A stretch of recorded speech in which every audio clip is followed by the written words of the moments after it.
For nearly 200 years, the Spartans were the undisputed masters of war. Their hoplites, born to fight and famous for their resolve, seemed utterly unbeatable on the battlefield. But in 371, before Christ, on a dusty plain in Boeotia, a brilliant general named Epaminondas lined up his army not to match the Spartans' strength, but to crush it with a single, devastating innovation. This is the story of the Battle of Leuctra, the moment the greatest fighting force in the ancient world met its intellectual superior, and the myth of Spartan invincibility was annihilated forever. To understand the shockwave that this victory sent across the Greek world, you first have to understand the legend that was Sparta. This wasn't just a powerful city-state, it was a societal experiment designed for one single purpose: war. The citizens of Sparta, the homoioi, or the equals, did not farm, they did not trade, and they did not build. Their life began at the agoge, a brutal, state-run training system that stripped away all individuality and hammered the boys into perfect, unthinking cogs in the military machine. From the age of 7, they were taught to endure pain, fear, and hunger without complaint. They lived in communal barracks until age 30, their singular focus being discipline, obedience, and the glory of the shield wall. The Spartans were not merely trained to fight, they were trained to never retreat. For a Spartan warrior, the only acceptable outcomes of a battle were victory or death. To flee was to abandon his comrades, to lose his large bronze shield, and to incur a lifetime of utter shame. This fanaticism wasn't just a morale booster, it was a fearsome strategic asset. Other Greek armies, made up of farmers and artisans, knew when to break. The Spartans did not. Their military might was the bedrock of their power. After their victory in the Peloponnesian War in the 5th century before Christ, Sparta had become the unquestioned hegemon, the supreme military leader of the entire Greek world. They dismantled the Athenian Empire, installed oligarchies loyal to them, and projected their power across the Aegean. The sight of a Spartan column marching, their bronze armor gleaming, was enough to cause lesser armies to hesitate, if not outright rout. But this very supremacy was also their greatest weakness. The number of full citizens, the homoioi, was always tragically small. By the time of Leuctra, their elite fighting corps had dwindled to perhaps a mere 1,700 men. They relied on allied forces and a large population of state-owned slaves, the helots, to manage their society. This forced reliance on a fragile social structure made the citizens precious, their losses catastrophic, and their arrogance boundless. The Spartans believed their way of war was the only way. Their strength lay in the hoplite phalanx, the heavy infantry formation that dominated the battlefields of Greece. A phalanx was a mass of men, usually 8 to 12 ranks deep, shields locked together, advancing in an unstoppable wave. The fight was a ferocious pushing match, a othismos one when one side's discipline broke, and the line dissolved into a panicked rout. And the Spartans' discipline never broke. Their power was a psychological as much as a military phenomenon. Every Greek soldier knew that to face the Spartans meant facing the greatest force on earth. The Spartan phalanx was not just a unit, it was a self-fulfilling prophecy of victory. This prophecy was what Epaminondas sought to destroy. As the 4th century before Christ began, the cities of Greece chafed under the heavy, oppressive hand of Spartan rule. Thebes, a large city in the region of Boeotia, had once been a Spartan ally, but after a brutal Spartan occupation, Theban resentment turned into an outright thirst for vengeance and independence. This city, once overshadowed by Athens and Sparta, was now the crucible for a new kind of leader, Epaminondas. He was a man who stood in stark contrast to the rough, battle-obsessed Spartan kings. Epaminondas was a student of philosophy, a scholar who counted Plato among his contemporaries and friends. He was educated not just in the ways of the phalanx, but in mathematics, rhetoric, and strategic thought. Where the Spartans relied on tradition and sheer physical toughness, Epaminondas relied on intellect and innovation. He saw the Spartan phalanx not as an invincible wall, but as a system with a single, exploitable flaw. But a brilliant general needs a brilliant instrument. Epaminondas found his in the sacred band of Thebes. This was an elite unit of 300 hoplites, recruited not from the general citizenry, but from 150 pairs of male lovers. The concept was simple, yet revolutionary. Who would fight harder, or refuse to flee more resolutely, than a soldier defending his beloved partner standing right next to him? They were bound by bonds deeper than duty, loyalties far stronger than state oaths. They were fiercely cohesive, fanatically trained, and their reputation for battlefield ferocity was already growing. The Sacred Band was the Theban anti-Spartan unit, honed and perfected to take on the legendary Spartan homoioi. These two factors, the strategic genius of Epaminondas and the unbreakable zeal of the Sacred Band, created the perfect storm. The conflict reached a head during a failed peace conference in Sparta in 371 before Christ. The talks quickly broke down over one issue: Theban authority. The Spartan king, Agesilaus, demanded that Thebes disband the Boeotian League, the alliance of Theban-dominated cities. Epaminondas refused, stating simply that Thebes was entitled to the same alliance system that Sparta itself commanded. In a breathtaking act of arrogance, Agesilaus scratched the name of Thebes off the peace treaty, effectively declaring war. The Spartan establishment genuinely believed that Thebes, alone, was incapable of standing against them. The Spartan high command, under the leadership of King Cleombrotus I, marched north into Boeotia to decisively crush the Theban challenge. The stakes were existential. If Thebes lost, they would be utterly annihilated, their citizens perhaps enslaved, and their city dismantled. If they won, they would not merely achieve a military victory, but rewrite the entire history of the Greek world. The moment of truth arrived in the summer of 371 before Christ, on the plain near the tiny village of Leuctra. The forces were relatively evenly matched in total numbers. The Thebans and their Boeotian allies fielded around 10,000 men. The Spartans and their allies commanded about 11,000. On paper, it was a standard Greek battle, one that the Spartans, with their superior reputation and command structure, were expected to win easily. The armies lined up in the traditional way, the phalanxes facing each other across the dusty plain. Convention dictated that the forces should be roughly equal in depth, typically 8 to 12 ranks deep, so that the battle would be decided by the othismos, the equal push.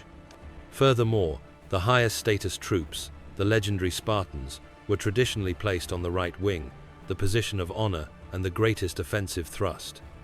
And this is where Epaminondas executed his masterstroke, a plan so radical, so completely unthinkable, that it would change the nature of Western warfare forever. As his Theban army deployed, Epaminondas gave his commands. They were not conventional. They were not equal. They were a strategic middle finger to every military tradition the Spartans revered. He ordered a massive, unprecedented concentration of force on his own left wing, the side directly facing the Spartan king Cleombrotus and the elite Spartan homoioi. Instead of the standard 12 ranks, Epaminondas stacked his Theban heavy infantry an incredible 50 ranks deep. This created a veritable human battering ram, a column of bronze and muscle 50 men thick, designed to hit one single point with the force of an avalanche. Directly next to this crushing column, he placed his most elite unit, the Sacred Band of Thebes. Their mission was simple. When the 50-rank-deep wall hit the Spartans and cracked their line, the Sacred Band would pour into the breach, striking directly at the heart of the Spartan command. But this radical move came at a cost. In order to stack his left wing so deeply, he had to thin out the rest of his line. Therefore, he gave his remaining troops an equally shocking order: do not engage. He instructed his right wing to lag behind, advancing obliquely angled away from the enemy, thereby refusing contact with the opposing Spartan allies. The entire formation was a terrifying geometric weapon, the oblique order. It was a strategy of decisive, brutal focus. It deliberately sacrificed the entire right flank of his army and the principle of equal engagement to achieve overwhelming superiority at the single, most critical point on the battlefield, the Spartan elite. Epaminondas wasn't trying to win the battle, he was trying to destroy the Spartan heart in one blow. If you enjoy learning about the military geniuses who redefined the art of war, please take a moment to subscribe to our channel and ring the bell. We bring you these incredible, strategy-driven historical moments every week. The Spartan king Cleombrotus, watching this extraordinary deployment from across the field, was utterly baffled. The Theban line was not symmetrical, it was dangerously lopsided, seemingly vulnerable on the right. Cleombrotus must have believed this was a desperate blunder, a sign of Theban inexperience. He kept his own phalanx in its standard, 8 to 12 rank formation, confident that the disciplined, even line would sweep away the Boeotian rabble, regardless of how deep one section was. The battle began with a chaotic skirmish of cavalry. The Spartans, who considered cavalry a lesser arm of service, were quickly routed by the superior Theban horsemen, who then crashed into the Spartan right flank, sowing immediate, localized confusion. Then came the main event. Epaminondas raised his standard and ordered the advance. The massive 50-rank deep column of Theban hoplites began its terrifying march, slowly, relentlessly, like a glacier made of bronze. The Spartan line, advancing conventionally, was marching toward an absolute, localized military disaster. When the two lines collided, the impact was unlike anything seen on a Greek battlefield. It was not a pushing match, it was a shattering blow. The 50 ranks of Theban muscle, armed with spears, and driven by the momentum of the entire formation, slammed into the 12 ranks of Spartans. The sheer mass was unmanageable. The Spartan line did not hold, it buckled instantly. The Theban column drove deep into the Spartan ranks, crushing the men at the front, turning the meticulously ordered Spartan formation into a chaotic, compressed mass of flailing shields and bodies. The phalanx, the invincible backbone of the Spartan military system, was not just pushed back, it was penetrated and pulverized. In the chaos, the sacred band delivered their killing stroke. Operating with the cohesion and precision of a single organism, the 300 elite warriors drove into the gap created by the crushing column, striking directly at the retinues of King Cleombrotus. They fought with a terrifying personal ferocity that the professional, duty-bound Spartans could not match. King Cleombrotus was quickly surrounded. In the vicious, close-quarters melee, he was cut down and killed. The fall of the king was the instant the entire Spartan system collapsed. The king was the linchpin, and the death of the king, combined with the brutal massacre of their elite soldiers, was a shock too great for the line to bear. The soldiers around him, the men of the legendary Spartan Guard, suddenly found themselves surrounded, overwhelmed, and facing an enemy that would not break the exact terror they were supposed to inspire in others. The Spartan right wing was annihilated. Their losses were immediate and catastrophic. Epaminondas's gamble had paid off perfectly. By concentrating his power, he had decisively defeated the strongest part of the enemy before the rest of the battle line could even properly engage. The surviving Spartans and their remaining allies now saw something that was literally unthinkable. Their elite corps was destroyed, their king was dead, and the main body of their once feared army was dissolving into chaos. They broke. They threw down their shields and ran. The Spartan homooi, the warriors who had sworn to die rather than retreat, were fleeing the field. The myth was shattered. The remainder of the battle became a simple pursuit. The Spartan allies, seeing their hegemon destroyed and their king dead, quickly lost heart and scattered. The Thebans, having delivered a blow of such crushing psychological magnitude, secured the field. The Thebans stood victorious, but the victory came at a terrible price for Sparta. Of the 700 full citizen Spartans present at Leuctra, 400 were dead. It was an irreplaceable loss to their already critically small pool of citizenry. In one afternoon, Epaminondas had not merely won a battle, he had inflicted a demographic catastrophe on the Spartan state. The sheer number of dead citizens meant that the very social structure designed to breed superior warriors could not recover. The loss of 400 homoioi was a wound that would bleed for decades and ultimately prove fatal to the Spartan system. News of the battle sent a profound shockwave of realization across the entire Greek world. For the first time in centuries, the name Sparta did not equate to absolute, unquestioned military dominance. The invincible was vulnerable. The unyielding had run. The symbol of their 200-year supremacy was utterly broken on the dusty plains of Boeotia. The legacy of Leuctra was not just the end of a long war, but the end of an entire era.